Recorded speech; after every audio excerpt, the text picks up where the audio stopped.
The power sector privatization has become a landmark in Nigeria as a sector that has been moribund for the past 3 decades now receives massive attention from federal government, which has also engaged the private sector. Today is the Power Investors Summit, where the public and private sector stakeholders come to look at strategic ways of improving this sector in various dimensions. Today, the Power Minister, Prof Chinedu Nebo, gave an opening address, giving insight to where the government has come from with the power sector. It is my pleasure to welcome you to this Power Investors Summit, which is a very crucial point and happening at a time that we are just at the verge of taking off to another realm, another sphere of development in the history of Nigeria.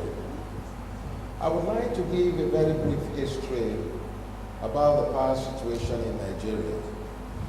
Before Mr. President Dr. Goodluck Ebele Jonathan became President of Nigeria, we were hovering around a power generation that was less than 2,700 megawatts. We were also hovering at about 500 million scops of gas production for industry and power before then. We also had a problem of very low investment in the power sector. The reason being that government ran the entire electricity market in a way that many Nigerians had come to accept electricity as a social welfare extension of government. Unfortunately, that situation was not sustainable. Invariably, that led to unsustainable tariff regime that greatly impoverished the entire electricity sector, making it ever so dependent on the government. Because it was also government controlled, many people, as they say, everybody's business is nobody's business. There wasn't a concerted effort to ensure that there was such a thing as return on investment. Nobody cared about that. It was government pushing in money, throwing money at problems in an unsustainable manner and in a way that did not quite look at the entire picture holistically. And also, we had a discourse on the roles and how the sector could be improved from various levels. And through all the seminars today and panel sessions, we've seen that this landscape of the power sector has changed. Investment, strategy, engagement, and necessary financing options are being explored to ensure that this sector that has received attention will be sustainable. Momentum. The other thing I think the Honorable Minister mentioned were a couple of key challenges. One being financing, which is what we're here to talk about today. Obviously, gas supply and transmission are other key issues that need to be addressed.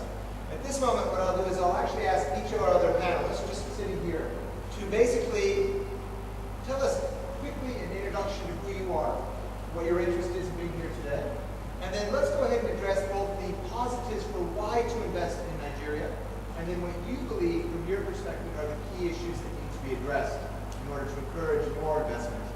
And I will start with the gentleman on my left, the chairman of the Presidential Task Force on Power, Beks Dagogo-Jack. Thank you very much. By way of explaining why others should join you to come here, and that's not too difficult to say, and the Honorable Minister has covered quite a lot of them. It's all about opportunity.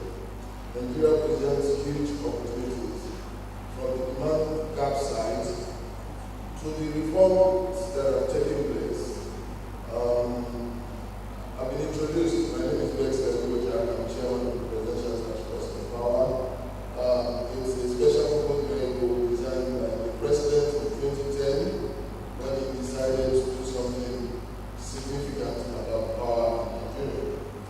And we believe that there's a huge potential across all sectors of the economy. But today we're talking about power, which falls under our utilities sector in particular. And we believe that given some of the things that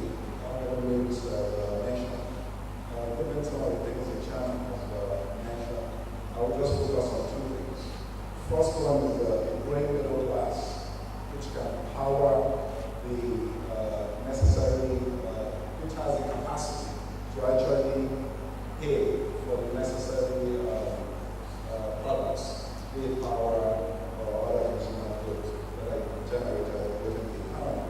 And then the second one is the deregulated financial sector. Nigeria is certainly much more attractive than some of our key competitor nations down south. I won't mention names. But currency regulation is such that you can bring in money today on the equity side, on the fixed income side, on the real sector side. Make your profit tomorrow and take it out without restrictions, as long as the money comes in through the banking system. With the resolve of the federal government and with the engagement of the private sector in driving this sector, it is assured that Nigeria will now get it right and begin to experience industrial revolution and transformation through the power sector reforms.